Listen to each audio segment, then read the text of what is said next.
From the hills of Appalachia, deep in the heart of West Virginia, this is the Mountain Musket. I'm Seth Campbell. I'm Justin Seibert. I'm Colin Rieger. I'm Josiah Batten. Man, it's good to be back together again, guys. I'm really excited for this episode. We are going to be talking today about pacifism. We are going to talk about how should the Christian deal with pacifism? What should the Christian think about pacifism? What is pacifism? How has pacifism kind of bled into our lives in other ways outside of just thinking about war and fighting and all that kind of stuff? So I want to start by kind of opening the conversation with you guys and just ask you, why do people think that Jesus is a pacifist? Why do people Who's think going to take that one? I mean, I'll start. Why do people think that Jesus is a pacifist? It's an initial impression. You have an initial impression of people have this idea that Jesus is a nice guy. Sure. Nice guys don't commit acts of violence, so Jesus can't support war. Okay, so at face, that's the first impression people get when they think of Jesus, is that he's just a nice guy.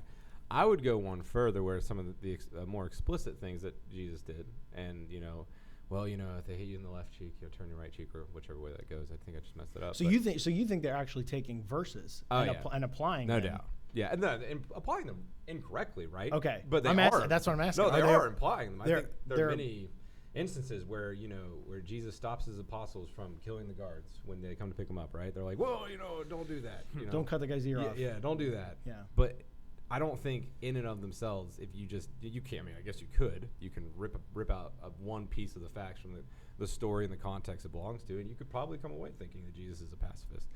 I think you lose. The evidence is against you on every other vector there when you look at Scripture from a holistic view, right? I think when we're talking about, for example, when Jesus is talking about when, as a person, not to take revenge when someone hurts you, that's not pacifistic.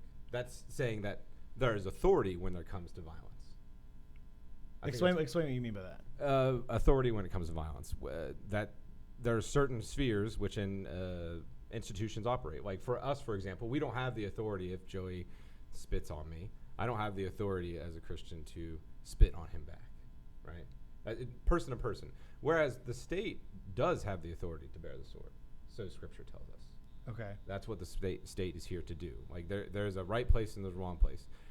And I would argue that Jesus wasn't invalidating the Old Testament when he said it's not an eye for an eye. I think Jesus was making something clear that a lot of the covenant people, Israel, were taking advantage of that and using that in their everyday personal lives for revenge. So how do you think people misunderstand the New Testament and misunderstand Jesus is it just a nice thing? Is it just a pulling verses out of context thing? Is that all that it is? Or is there something more going on here? I think it's an ignorance thing. People in America don't know the New Testament. Now, you have Christians who might pull verses out of context, and that would happen. I don't think as a society that's what's happening. People don't know the New Testament. People don't know the Bible. There's a complete lack of basic biblical literacy, and it's all just what church felt like in the years that I went for 2 years before we got offended and left. So let's limit this discussion to just Christians, or are we going to talk about society at large as it comes to pacifism? I'm just asking the questions. I'm just asking, like, if we're talking about pacifism, the natural thing that comes to the surface is, or pacifism as it relates to Christianity, the natural thing that's going to come to the surface is people think that Christians should be pacifists. People think that Christians should be shouldn't fight things. What do you mean by that? I think that, first of all, you should always pursue peace. Even to me, even as a nation, war to me is a last-ditch effort. And I would say that most of the wars that have happened in American history were maybe not most, but plenty were avoidable. Yes. I don't think it's always right to try to fix scenarios with violence. All that does is destabilize nations. It destabilizes governments. I don't think that's. So I'm not saying government doesn't have the authority to wage just war. I just don't think that most of the time it's actually a just war. Okay, so that goes to my next question. Is there's two ditches on the side of the road here. One is the idea that Christians can right in my mic. I'm like the idea that Christians can never fight and should never fight about anything. Mm-hmm. They should never fight in war. They should never have a gun. They should never stand up for a principle. But on the other side, the Christian should fight about everything. That everything is worth going to the mat for. Right. So is there something to be said for a Christian type of pacifist? Is there something to be said for that? So Karl Barth, German theologian, when Hitler came to power, refused to swear fealty to Hitler, so he had to leave Germany. He's a professor, and when he went to Switzerland, the Swiss asked him, "Do you support the Swiss home defense?" And his answer was yes, especially along the northern border. Right? Karl Barth, who a lot of the pacifist theologians would cite, quote, faced with the sheer evil of the Nazi regime, recognized at some point, you have to do something. Okay. At some point. At some point. But that shouldn't be the first. Are you saying that shouldn't be the first reaction of a Christian? That the first reaction of a Christian shouldn't be to fight? No, it shouldn't. If fighting is John avoidable. Bolton a Christian? He's out now. I guess it doesn't matter. It doesn't matter anymore. It doesn't. Yeah. But I mean, and it goes spread this out beyond just war and guns and bombs and countries. Sure. Spread this into, you have certain beliefs that you hold as a Christian, certain things that you believe strongly. At what point, I'm not talking physically fight someone, but at what point do you battle someone about this? Like, this is what I believe is true. Well, this is battle of the mind and physical violence are two different completely things. Different things. Let me parse that out, or let me ask you guys to parse that out between the difference in pacifism when it comes to me shooting a gun at someone, and pacifism in kind of like, okay, we're going to agree to disagree on this intellectual. Mm-hmm. What are the boundaries? Progress dies when you cannot have disagreements and dialogue anymore. Mm-hmm. Progress comes. The entire scientific method is based on the idea of asking a question, and asking a question is always challenging an assumption. Mm-hmm. Mm-hmm. Asking a question is challenging an assumption, and whenever you challenge an assumption, as we all know, you're going to ruffle feathers. So for progress to happen, you have to ask questions. You have to challenge assumptions, even sacred cows, especially sacred cows. Yeah. So that's, to me, pacifism as a concept and being too cowardly to debate are two completely different things. Mm-hmm. I'm probably consider myself pretty close to a pacifist. For sure. In terms of violence. But in terms of ideas, heck no. Heck no. I'm not trying to go back to the Stone Ages. Right. Yeah, I think pacifism is directly linked to violence. If we're talking about our, in a personal example of, you don't have to get outraged over everything and argue about everything, right? There's something to be said for that. Like, we're not always out here to just argue. If that's what you mean by intellectually, if you mean like, hey, we're arguing about that's a good one, how our government does schools, for example, okay? And we all have opinions on that, and there are different opinions within Christendom in America. That doesn't mean we always have to argue about it. It's not a top-tier issue. We should have tiers of issues that we choose to argue for. Like, for one thing I would never stop arguing about is the deity of Christ. Mm-hmm. I would die on that hill. And there is no making a mountain out of a molehill. It is the mountain, and we need to defend it every time.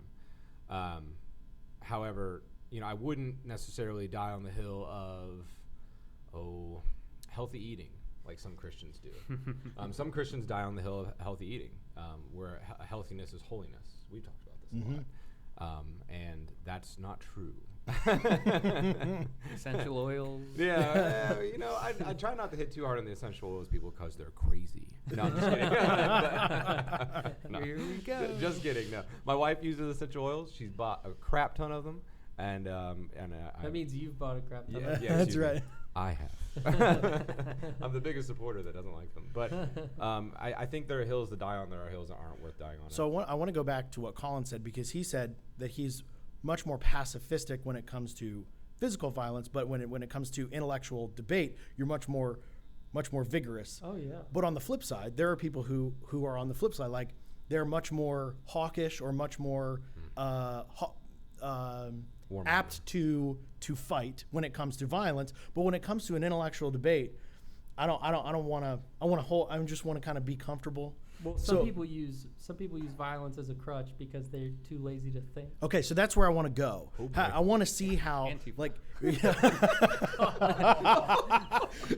can you lean in and speak that one into the microphone? Antifa, all they have is violence. They don't think. They There's just no throw ideas. rocks and No ideas there. No. There's actually, have you seen the guidebook to Antifa? No. There was a college professor that started the whole movement that wrote a guidebook. I think it was My called goodness. Rules for Antifa. It was kind of based on that, Rules for Radicals. Yeah, Okay. sure. Yeah. Or Guide to Antifa or something. This guy's still a tenured professor. He And it's promotes revolutionary violence. It's at Brown or Cornell Wonderful. or somewhere. It's Yeah. like Wow. prestigious. Wow. Yeah. That's unfortunate.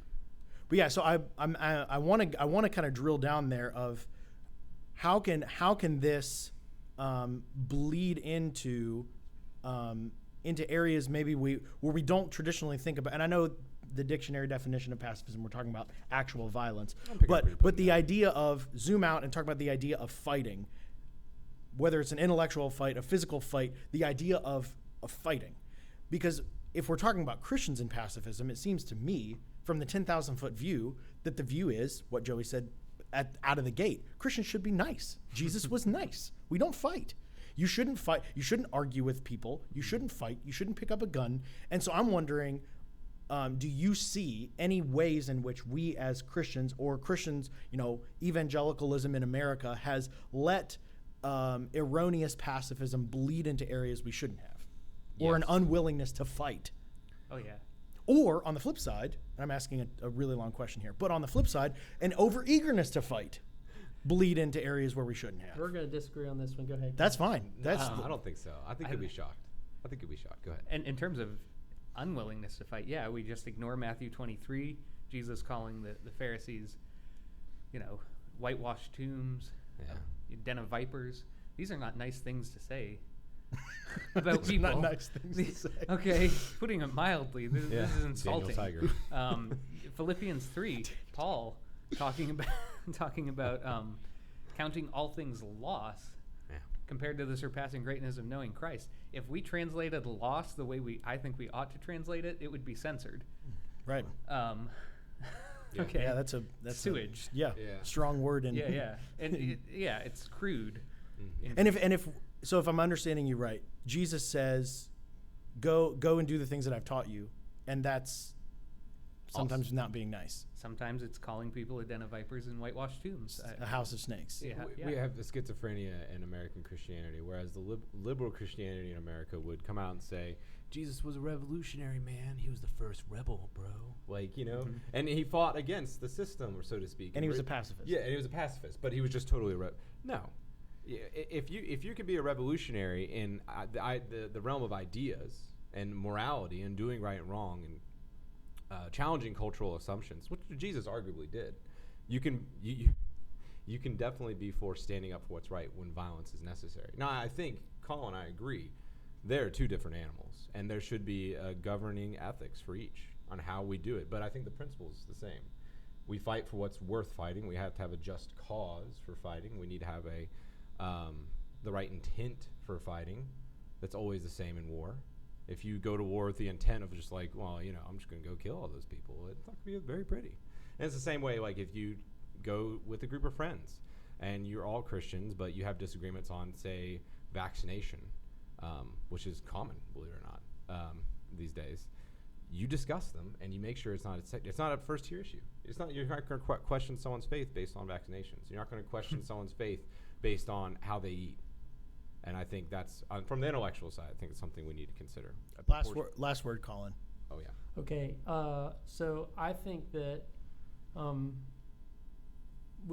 every generation tends to overcorrect, and I think that there are some things that, okay, sue me, blog about me, I don't care, whatever. But there are some things. Lean into the mic.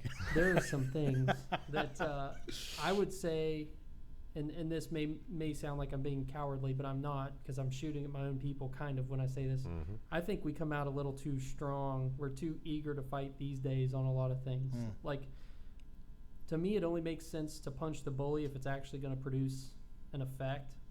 Like, some people punch the bully because their friends look at them and go, oh, it's cool that you did that.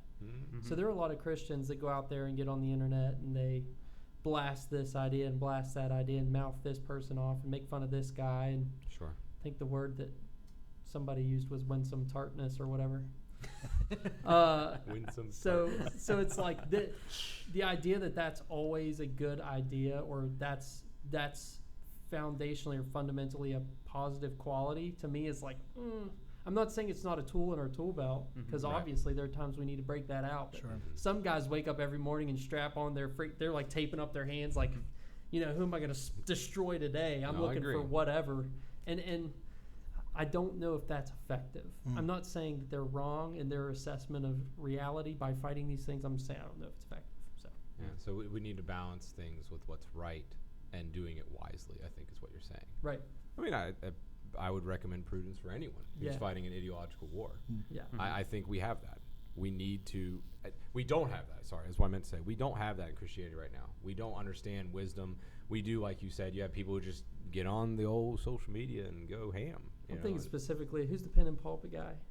Jordan Hall. Jordan Hall, man, that guy. Yeah. Jordan, if you ever watch this, I'm sure you're a brother and I love you, but you got to tone it down. Calm down. Hey, listen, Satan is the accuser of the brethren, and you are teaming up with him frequently, so you need to be careful. And on that note, we hope you've enjoyed this segment, opening up our discussion on pacifism. We'll be right back right after this.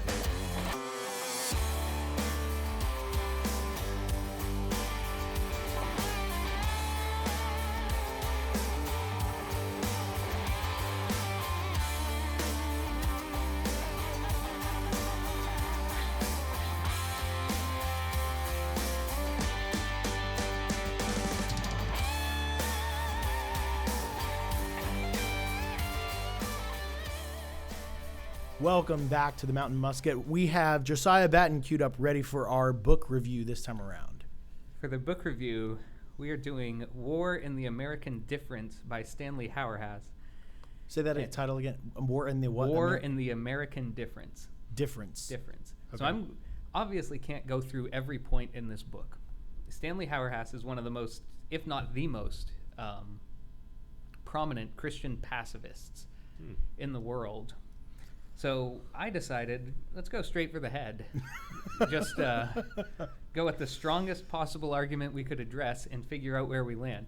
I will say with this book, I agree with him on a lot of points. He has a lot of insights that are actually very good, and I think as Christians we should read him. He has a lot of insight into our culture that I think all of us here would agree with. We'll probably get into that a little bit. So his fundamental premise, though, war is abolished in the cross of Christ. And I'm going to quote directly from his book here. This is a modest book with an immodest purpose, to convince Christians that war has been abolished. Past tense, war has been abolished, and it has been abolished in the cross of Christ. My goodness. So, if we were to put this into an argumentative form, he doesn't put this argument into this form. I'm extracting from the book and trying to turn it into a syllogism to faithfully represent him. I would say premise 1, live in accordance with reality. Premise 2, reality is that war has been abolished in the cross of Christ. Conclusion, therefore, we should live in accordance with the reality of the abolition of war in the cross of Christ. I would want to probe there. Like, give me that premise. What do you mean by abolished for who? Like if somebody's fighting a war in front of me, I'm like, guys, I know you think you're fighting a war, but you're not really, because there's no such thing as war anymore. I think it means it's abolished in principle. Maybe not. Well, he thinks it's abolished in practice. Explain what that means. Yeah. Or, for Christians, at least, it's abolished For in practice. Christians. Sure. Okay. We should live according to the reality it's abolished, so we should be pacifists, and in his view, the world will eventually follow our lead. I see. And become pacifists. I mean, that's not half bad. I'll give him there. They will follow our lead. Yeah. This is the thing. You agree with him on a lot of what he says. And then you don't. And then you don't. Well, no, go ahead. The only critique I would have here is he's like a full preterist. And I would say you should explain what that means. Explain what that means. So a full preterist is someone that believes every biblical prophecy, especially in relation to the return of Christ, has been fulfilled. That Christ has already come again. The second coming has already happened. Right. When did that happen specifically? Well, I guess at the cross. I don't think he would admit to being a full preterist. I'm just saying he's just practically. Yeah. I've heard it called expedited eschatology. Yeah. Big fancy words, you college guy over here. I'm pretty sure I'm the least educated of us all. So, the second thing I would say, though, in regard to that premise, because again, none of us are going to question that first premise. You should live in accordance with reality. Well, sure.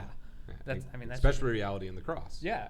I mean, we have live no and issue. Die on that hill. We have no. I have no challenge to that first premise because I wholeheartedly agree with it. This second thing I would say about this second premise, though, is if you look at something like the Assemblies of God and their doctrine that healing is provided in the atonement. Sure. I would say we would critique this premise the same way we would critique the idea that healing is provided in the atonement. It's a guarantee. It's a guarantee. No, it's a guarantee. They would argue this is a rabbit divine trail, right. It's a divine right that it's a guarantee. If healing's not happening, there's something wrong on your part. Because it's guaranteed. You have a divine right to it. None of us disbelieve based on the atonement. Yeah, none of us disbelieve that by his stripes that we're right. Yeah, right. But what he's saying, we would critique it on the same sort of basis. If you're going to root something like healing in the cross of Christ, and you're going to root the abolition of war in the cross of Christ, what you're doing is you're taking what might be a consequence of Christ's work. Yeah. That war will end. Yeah, and associating it with the essence of what happened on the cross. And I would say we have to distinguish that essence from the consequences of it. Yeah. Okay.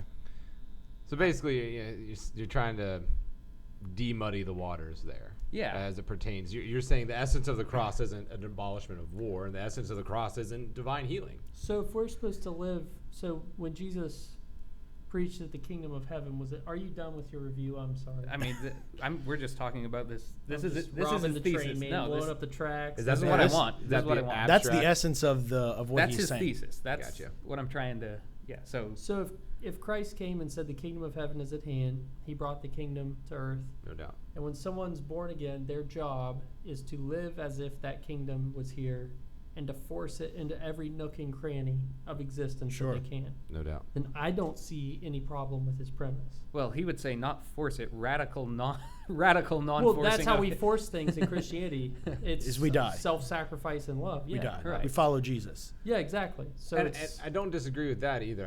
I don't think we can get. I disagree with the premise. The premise being that war is abolished.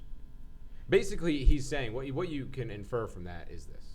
Is that war for the Christian is fundamentally immoral.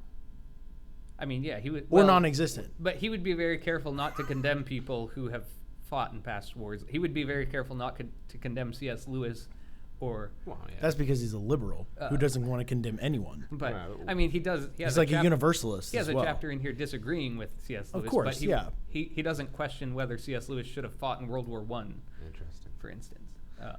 How does he hold that in tandem? Yeah, that doesn't make that's major dissonance right there. That doesn't make. This kind of gets to the next part. In this book, he doesn't just talk about pacifism. He specifically relates it to America and our culture. Mm-hmm. And this is the second sort of main point I want to talk about is America is particularly beholden to war because, one, it's the only thing that unites us as Americans at this point. Is our fear of death, and the only way we fight that fear of death is by going to war to preserve ourselves. And two, and this is where you're like, I actually kind of agree with it. the second thing, to question war, to question it, is to dishonor the fallen of our past wars. No. Kind of Abraham Lincoln Gettysburg. He's got his thumb on the pulse of. I was gonna say, I mean, that's what's going on. He here. does. Yeah. That's right. Yeah. Congratulate. I mean, he's right in so far that we worship veterans. We'll let the veteran talk on this. Yeah, one. no, I'm a veteran. I've been to war, and I mean, it's just all hail the veteran. As a get out of jail free card, and I think we're so afraid that, like, you can I'm gonna get out of the frame now. Yeah. You can simultaneously despise unjust wars and respect people who fight in those wars, unless they're going for bloodlust, which, believe it or not, actually is a thing. Like, people do go to war just because they want to kill people. It's totally a real thing. But yeah, you don't have to. It's just like with police. Like, I respect police and their authority and recognize that they have done good things. I can also despise some of the actions I've seen them partake in. Right. So I think there's a lot of dichotomies presented in his premise there. It's not all or nothing. You know, Right. we can look at war and say, yeah, that's not right. That's not. We should definitely stay away from it, lean away from war.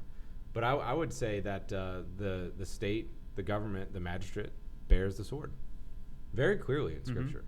That violence can morally be committed by certain actors because they have authority to. Now, I'm not saying that's you and me. I'm not saying you and I should go vigilante up or start like the Raiders group and go over to Afghanistan with a bunch of AK-47s. It's probably a bad idea. Anyway, we'd all die. But I think there is a place for violence within Christian ethics. I think that exists. Right. So this is somewhat related. Don't burn me at the stake here. But so there is a comic book hero turned TV show, miniseries, whatever you want to call it, called Daredevil. And Daredevil is the character is written as a devout Roman Catholic, but he's also a vigilante who brings criminals to justice outside of what he, as a devout Roman Catholic, believes is God's proper order for how things are brought to justice, which is the criminal justice system. Contrast that with the fact that he's a lawyer. He's a defense attorney. He's a public defender by day, and sees all these things that fall through the cracks and all the people that get away. And so he puts on a mask and goes and beats them up at night. But he, sort of Batman-esque, refuses to kill them, refuses to exact final justice on them, and brings them back to the authorities and tries to get them to catch them, and then they get away again. So he's just a bounty hunter. Yeah, he's just a bounty hunter with a mask, and he's constantly has this crisis of faith and crisis of conscience where he's going into the confession and talking to his priest and saying, I want to exact justice, but I don't know how, because I know that I'm not supposed to be doing this, but I feel frustrated by the way that by what I'm seeing. I see justice failing, but I know it's not supposed to be on me to take it up, and I don't know what to do other than to put on a mask and fight people with crazy kung fu. So Right. And he has this whole debate with the Punisher over should I kill? And the Right. Punisher's like, right. Yes, you should. Now, and we all agree that he shouldn't, right? Like, within Christian ethics, I want to make sure we get that clear. Vigilantism is off the table. Okay, just making sure. I mean, that's. Well, I'm out of a night job. You wear a mask. Yeah. It's more like Boondock Saints style. Oh yeah. Oh, hey, that's respectable. Also Roman Catholic. Yeah. Right. Yeah. You know, they Different got one take. thing right. Different take. yeah. So I'm gonna read a quote from him. I don't know how. How we're good. Okay. We're good. This kind of just expounds what we were talking about. War is a moral necessity for America because it provides the experience of the unum that makes the pluribus possible. War is America's central. I like that. War is America's That's central mine now. liturgical act necessary to renew our sense that we are a nation unlike other nations. World War I was the decisive moment because it was that war that finally healed the wounds caused by the American Civil War. I would disagree with that. I'd say it goes back to the Revolutionary War. we got our identity by beating people up. Absolutely. That's all those. Yeah. Okay, think about the world stage. Imagine that each country's just an individual person. Mm-hmm. Yeah. America in the West was the person who would freaking whip you. Yeah. Like, we might be smaller and weaker, but we will punch you right in the mouth. Right. We don't care who Were you we are. justified in the revolution? Oh man, hold on. So we can't go there. We can't do that right now. So We don't have time to do that right now. That's a whole nother episode. If you want to see that, episode, let us know. Yeah, we could talk about hit that. that like button. Hit the subscribe button. That is my specialty, by the We way. I will would love to school talk people. for a very long time Right. about that. If you want to see it, please let And us we'll know. disagree on that one. Please let us know. We'll see. All right, go finish your point. I think the American Revolution is where we got our identity. Okay. We were born No in question. blood. No question. We were born in other people's blood, and Right. we feed off it like a vampire. We feed off when we just bathe in the blood of another nation. We're reunified. Yeah, so like a faux baptism Right. of blood. You know, Ooh. like that, and I But would. you have clear, stark examples of the Oh, yeah. contrary. With Vietnam comes to mind. Sure. Iraq comes to mind, and the fact that we've been in Afghanistan for 18. Well, we'll stay there until we bathe in their blood, Oh yeah. Well, no matter what. We're in a war that has no end. Yeah, I mean, yeah. there's So- no closure to this. Yeah, I can say as probably the person here that leans more towards fine, we'll fight. I would say that our country's history in the last 80 years is not great when it comes to war. We like war, and you had very hawkish culture in the late 40s and the early 50s and 60s, and we saw the overcorrection, if you will, in the free love movement. Yeah. And I mean, for real, that's a real thing. Like that whole generation was like, nah, man, I'm just gonna chill. Wouldn't it be super dope if everyone was super chill? It would be. Yeah. I also don't think, on his last point in that quote, I also don't think that we've healed the wounds of the American Civil War. Oh no. No. Oh, not at all. Almost 200 years later, we're That's a problem with federalism. We can't solve that here today. Yeah. yeah. Just If as a you- point, hey, though, listen. I don't think it's healed. The four of us have argued that over B-dubs. Yeah. Listen. For probably an hour and a half. Listener, watcher, if you want to hear that conversation, make sure you let us know. We want to hear from you. Joey, I'll give you the last word on your book review.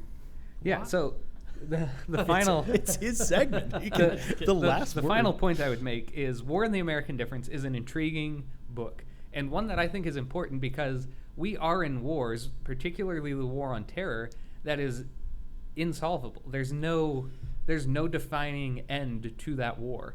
And I think in that regard, we need people like Stanley Hauerwas that are going to say these things and make us question, why are we doing this? In that sense, he serves as a very good conscience to a nation that has very few voices for peace. To the extent I don't think his arguments strictly for ethical pacifism follow through. I'm not convinced by his conclusions because I'm not convinced of his premise, as we talked about. To that extent, I would disagree with him, but I think he's insightful, I think he's worth reading, and I think there's a lot we can learn from him. Well, if you enjoyed that segment, just stay tuned. There is more coming. Stay tuned for more of the Mountain Musket.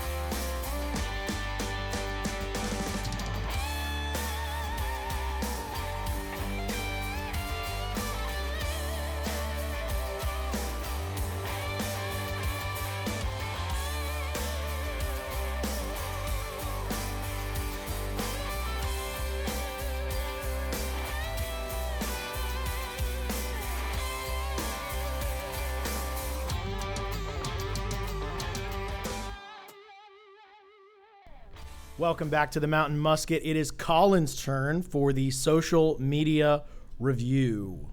All right, guys, I've got two memes that we've carefully selected after combing through several.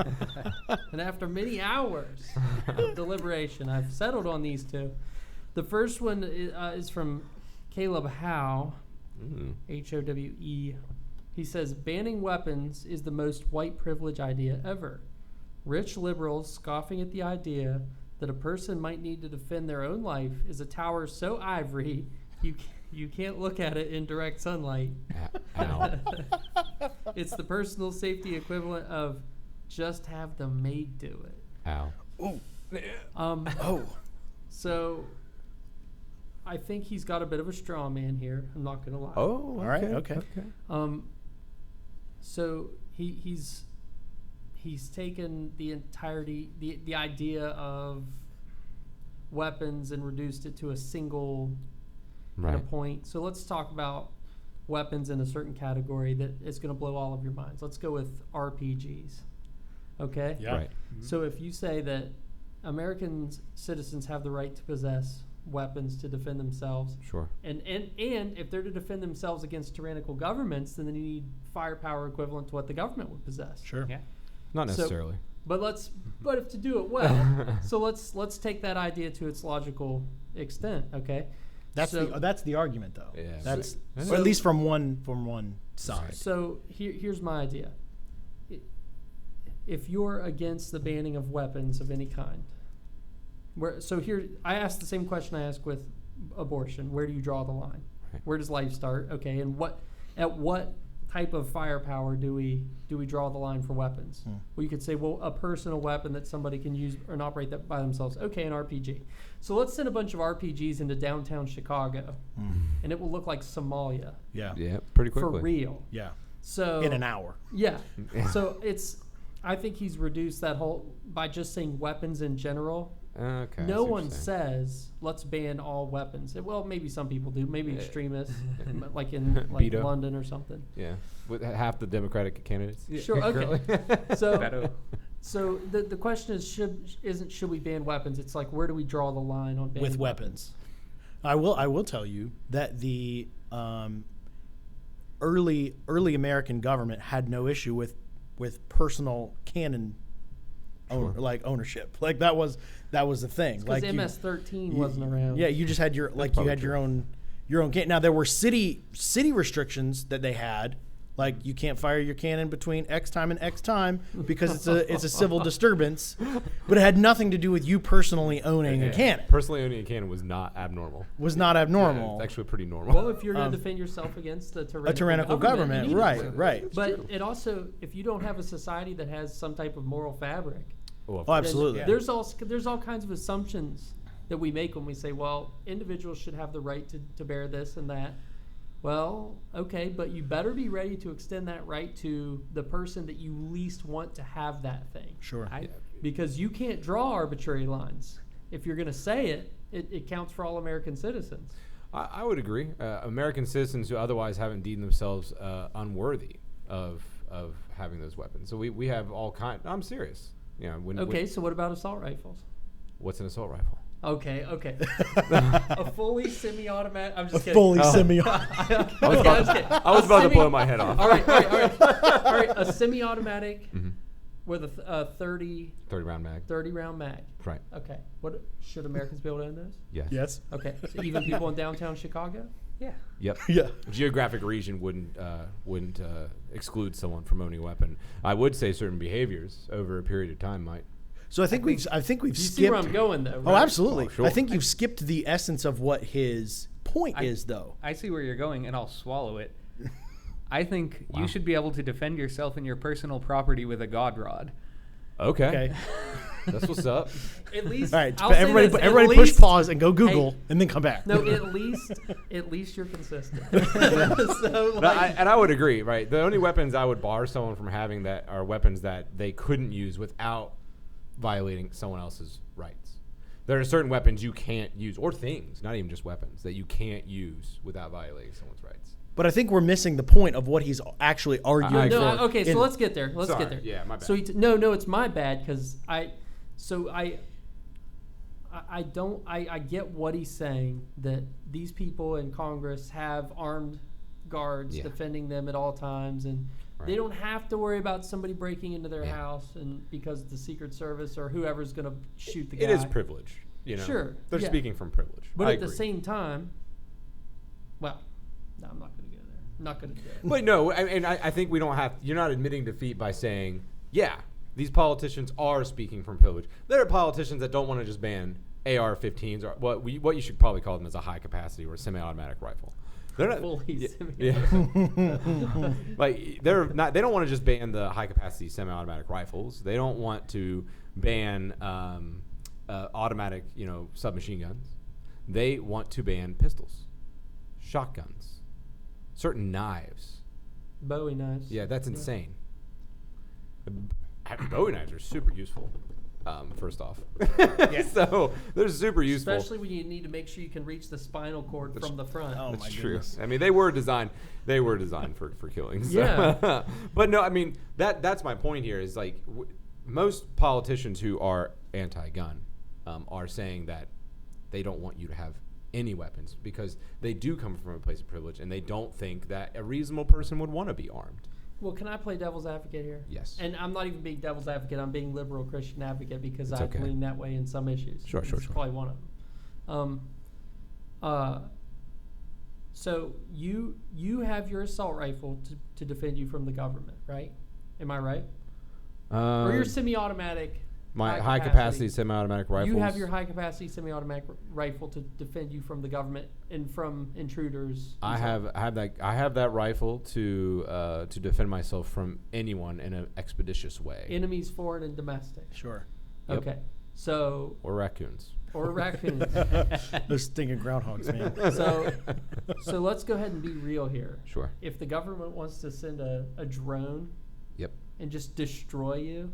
Mm-hmm. That's what the rifle's for, is to destroy the drones from flying over my house. That's what. Man, if you can do that, you're awesome. I've seen people shoot them down with shotguns. Yeah, I mean, but it wouldn't be some impossible. that can fly pretty freaking high. Yeah, out there you these get a days. predator. You get a predator Oh, out yeah. there, and you won't even hear it. So what I'm saying is, you already can't defend yourself from the government. It's already kind of too late for that. That's where you'd have to launch offense, though. You would have to actively attack their installations, their bases. Sure. And you have 320 million He's Americans. already thought about that. Yeah, well, so history of war speaks loudly on this. Yeah. Is that in Afghanistan we went in there with all of our big guns and thousands upon thousands of United States Marines, infantrymen that were trained to close with and destroy the enemy by fire and maneuver, and we lost unilaterally against a group of farmers with AK-47s from the Russian time period with ammo older than me, and they beat us. The only nice thing the Soviets made. No, I'll give them that. AK-47. So I don't think that What argument. about their vodka? I don't think that argument will hold water for very long because, Vietnam was the same thing, Afghanistan, same thing, Iraq, Fallujah, same thing. Just a bunch of people. American Revolution. Yeah, It's guerrilla warfare. Yeah, just like me. Yeah, so I guess the point is, I could get wiped out pretty easily.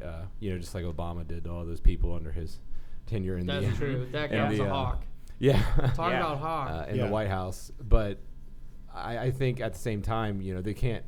It's like, what is it, the Area 51? They can't kill all of us. I mean, they could, but they probably won't, and they probably couldn't because of sheer numbers. Let's play that out. Suppose 2 million people showed up at Area 51 and they tried to infiltrate the base, the government killed them all. You would have an American Revolution. Yeah. Because you would have killed so many people, so many friends and families. They would take up arms. They would be like, enough. Yeah. You can't pragmatically as a government, even if you have the capacity to do that, you can't do that without creating more enemies than you'll ever eliminate. And I think which is why it's scary when those people just, again, let's zoom out a 10,000 foot view here. Let's zoom out and say, from a pragmatic standpoint, that any government can't do that to their people without some type of armed rebellion, which is why it's concerning for someone even who just has kids and goes to work and doesn't. I'm not a secret revolutionary or anything, but when those people are the ones who are saying, "Don't worry, you don't need it. Don't worry, you don't need. Don't worry, you don't need that weapon." Well, what's the only thing stopping you from doing that very thing, even if it's an Area 51 thing? Is me having a weapon. The federal government wouldn't pass its own background check. No. So what do you do though? What do you do with? I mean. People say, well, guns don't kill people. No, they don't. People kill people. That's true. And that's true in a sense, but people who kill people when they have access to high capacity mags or I keep saying RPGs because RPGs that's a great example. It is. I mean, obviously you can't have access to those. Right. I'm just saying if we take that argument to its logical conclusion. So people who would kill people who have access to those types of weapons that are designed specifically to kill a lot of people quickly. Sure. It's like, well, you could say, well, what about background checks and what about, well, then you start getting into the red flag laws. Right. And that's a slippery slope too. That's the logical conclusion of saying, well, here are the new stipulations to be able to own this. Right. Okay, that becomes a red flag law. It just does. Social credit. Right? Yeah. Isn't that the logical conclusion of that? Red flag laws are legally problematic. Right.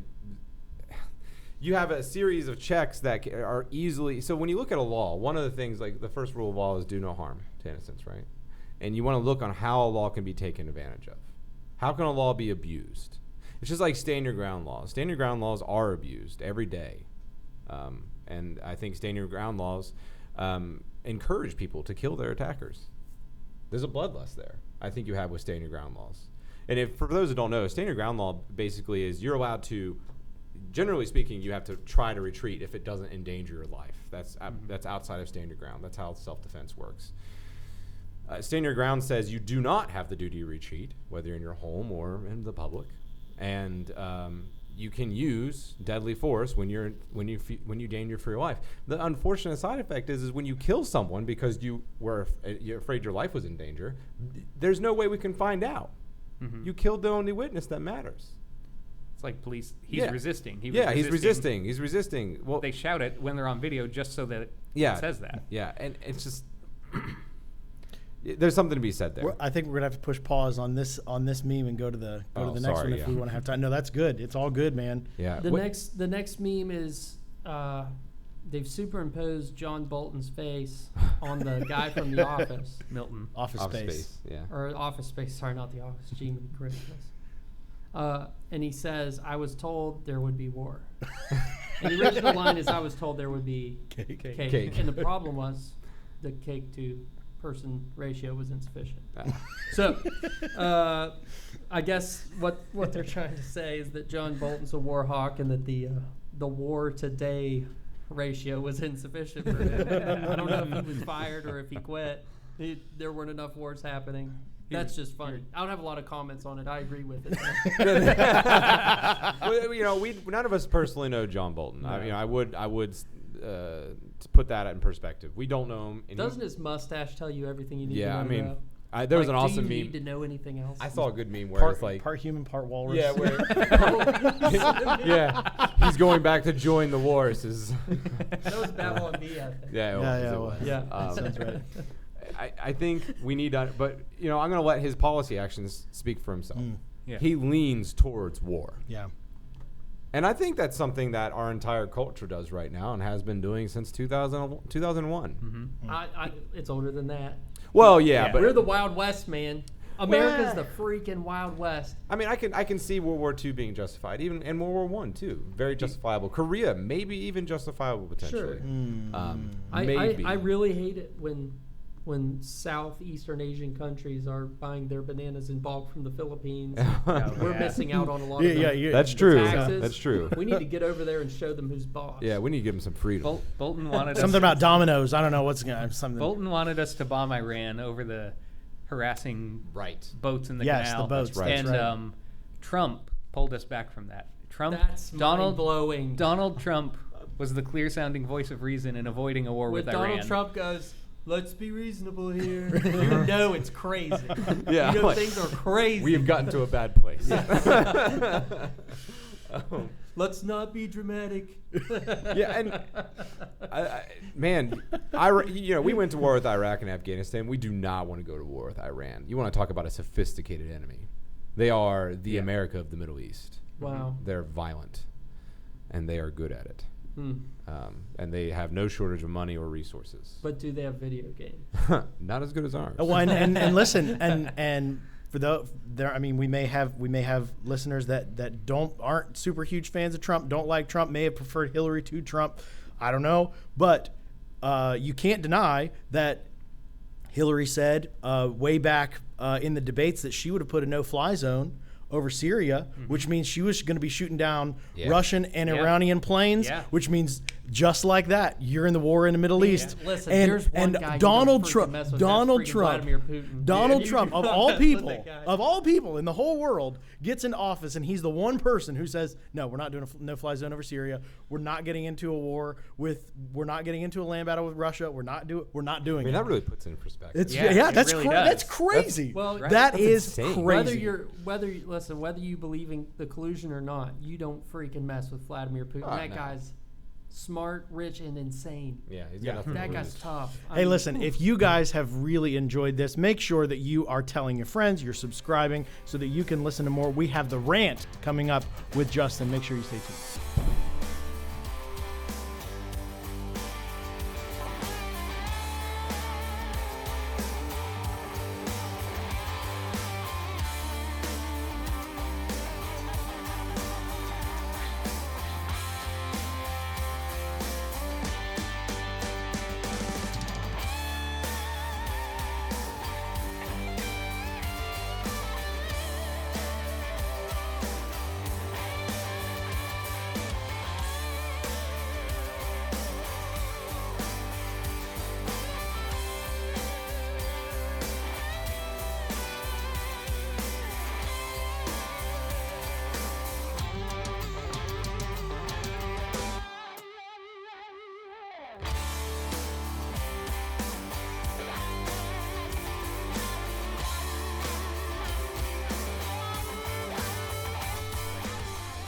Welcome back. It's time for Justin's rant. Yeah, I think we chose me for this.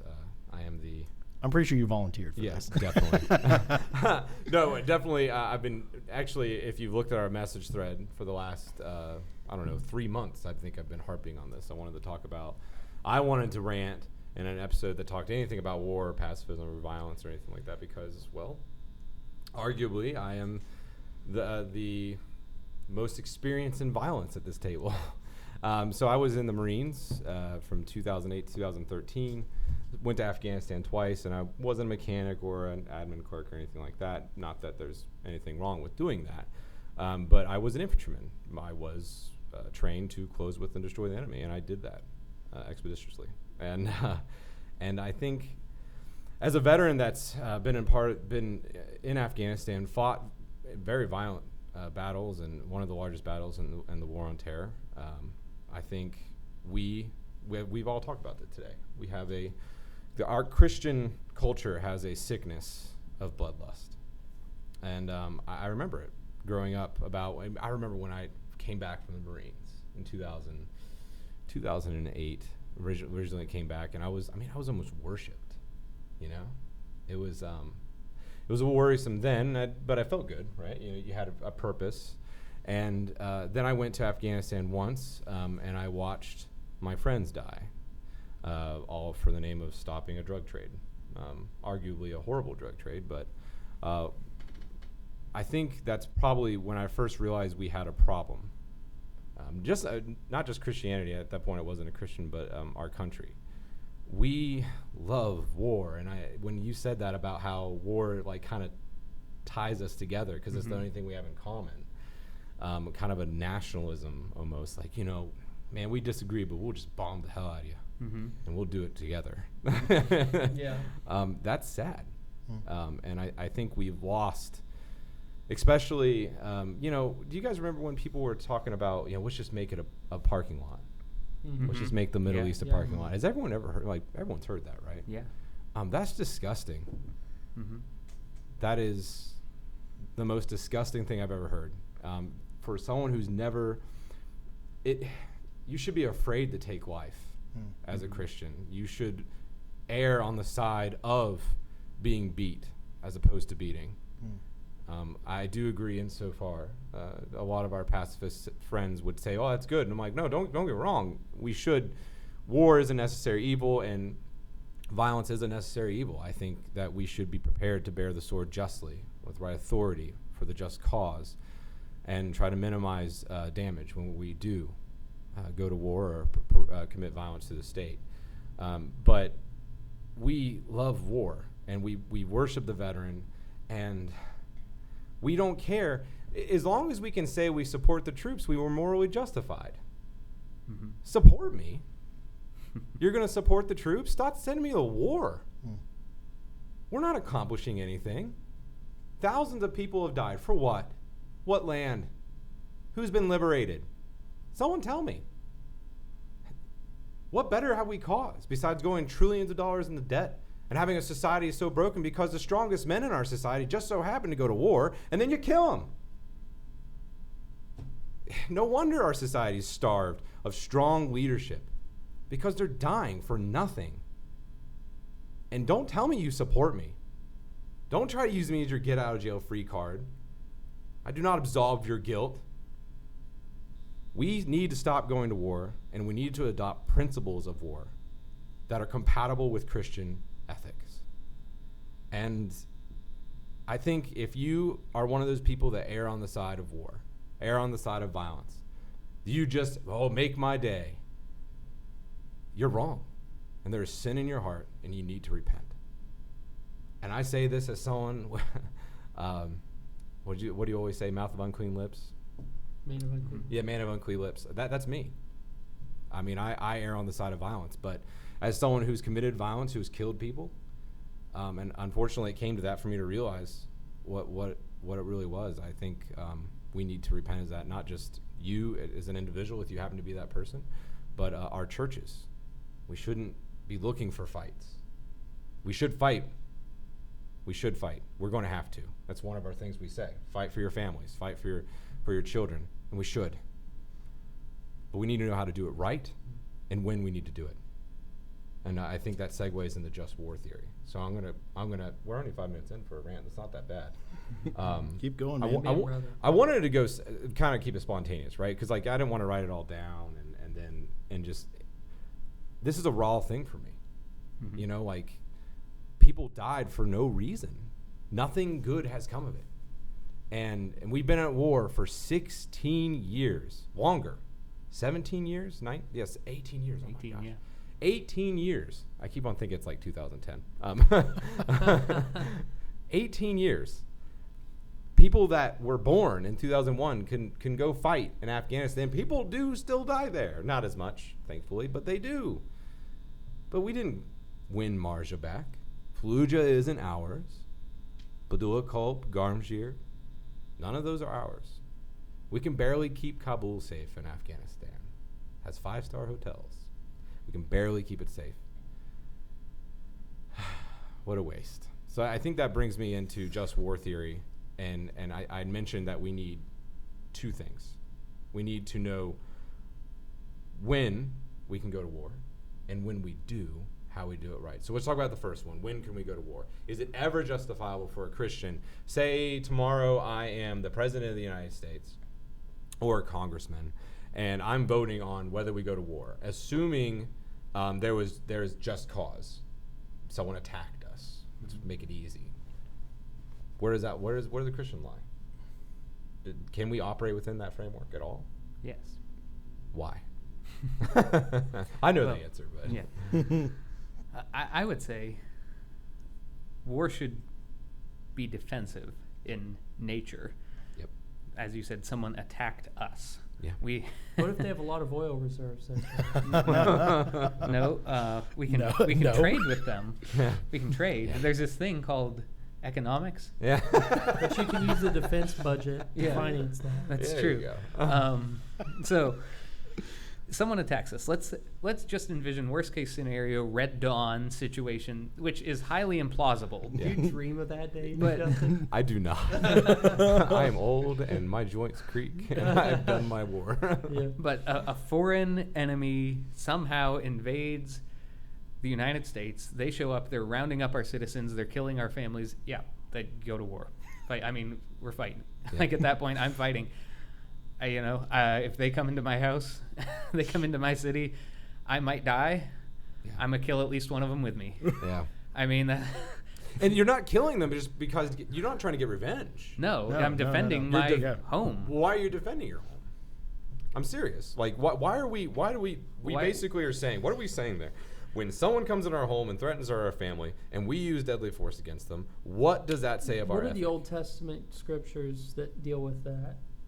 Does anybody know? Is there anything? There There are things. Yeah, I was gonna say, you've told me this one where the blood guilt is not on you if someone breaks in your house at night and you kill them, because you don't know their intentions. It's dark. They shouldn't be in your house at night. So when you kill them, say they were just someone like playing around with you or something, or like they were only trying to steal some food and you kill them.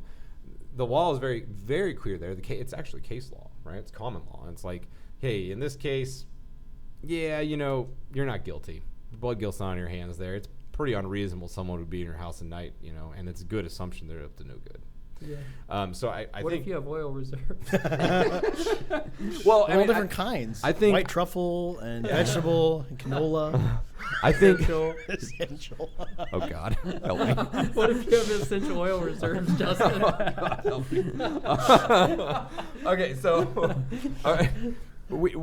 One of the theories of just war, of the right to go to war, that is jus ad bellum, is that it's not just for a nation's interest. You hear that said all the time, right? Like, well, it's in our nation's interest. It's in our best interest. It's in my best interest as a person to like kill everyone in my neighborhood, take over their property, and start a little city. Yeah, if you think about it one way, it'd be in my best interest to steal a bunch of property from someone and their goods, Yeah. But that's kind of like a weak nationalist excuse, like it's in our best interest. And the just war theory that I would say every Christian needs to start studying it would distinguish there and be like, no. What would you recommend to read on just war theory? Who would you recommend to read? If someone is listening to this and sympathizing with you and has felt the things that you're saying and wants to understand your position, where should they go? What should they do? Where should we start on? What's that book by the Devanut Institute on pacifism? Who wrote Jesus that? and Pacifism? I don't remember. Yeah, it's Jesus and Pacifism by or Jesus and the Pacifists, maybe? That's like where that. I would start. There is another book, Just War Theory and Christianity. I'm going to have to pull that up here. Pull it up, Jamie. I can't remember. What is that from? Joe Rogan. Oh, okay. We need a Jamie to pull stuff up for us. Yeah, put it on They don't the even screen. have to be named Jamie. Yeah, no. We'll call him. Just Call him willing to legally change your name. If any of you named Jamie are watching and want to be the guy that pulls that up for us, You can be the pull that up guy. We Yeah, don't send us pay. a We message. can't pay you. Yeah, we have no money.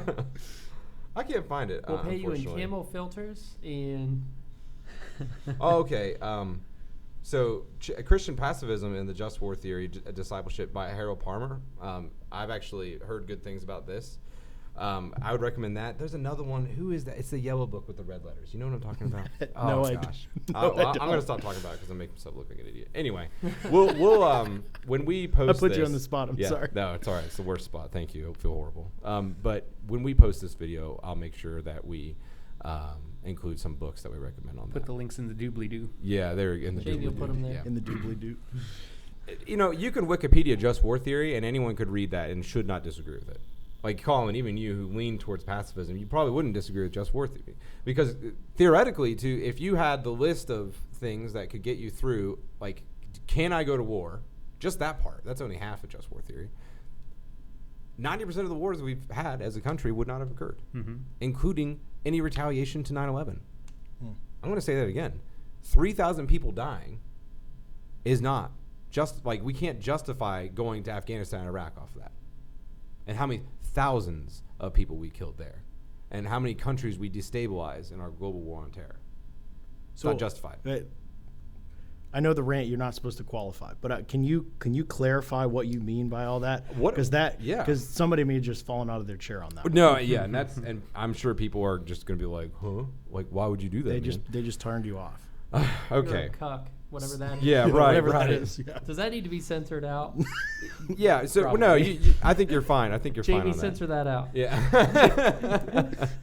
So that's like comparative justice, right? Or like proportionality of violence.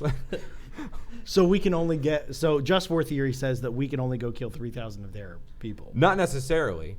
It's not that. It's not like an eye for an eye in that way. It's saying that you can't respond and go wage a war for 18 years and systematically kill thousands and thousands of people and destabilize region upon region upon region and cause untold suffering for generations of people for one attack that happened September 11th, 2001, 18 years ago.